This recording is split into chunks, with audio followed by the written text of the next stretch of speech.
Вау, не деген көп ақша? Ей, сәлем достар. Бүгін үйренетін тақырыбымыз ақша тақырыбы. Барлығынан ұнайтын тақырып. About money. Ақшаға байланысты бірінші үйреткен келетін сөз ол валюта, яғни currency. Currency дегеніміз кәдімгі валюта. Мысалы, Қазақстанда валюта ол теңге деп айтатын болсақ қалай болады? In Kazakhstan, the currency is теңге. Келесі үйреткен келетін сөз ол coin. Coin дегеніміз, яғни тиын, coin. Келесі үйреткен келетін сөз bank account. Bank account дегеніміз, яғни ол есепшот болу. Банкта есепшотты bank account дейді. Келесі үйреткен келетін сөз ақша табу. Earn money. Earn money дегеніміз ақша табу деген мағынаны береді. Earn money. Ақша табу. Ақшаны тапқаннан кейін не істейсіз? Ақшаны жұмсайсыз. Яғни ақшаны жұмсау, spend money. Осы жерде бір нәрсе үйреткен келеді. Яғни ақша жұмсау, spend money.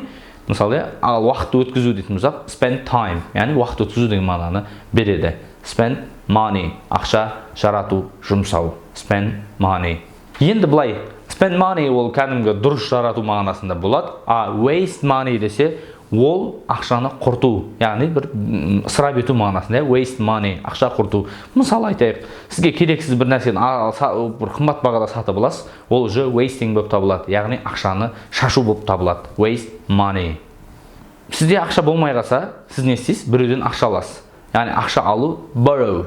Borrow money from someone, яғни біреуден ақша алу. Borrow money from someone. Мысалы, I borrowed money from Darren. Яғни мен Дарыннан ақша алдым деген мағынаны береді.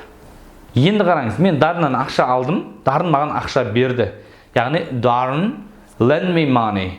Яғни маған ақша берді. Lend деген беру, borrow деген алу. Соны естен шығармаймыз.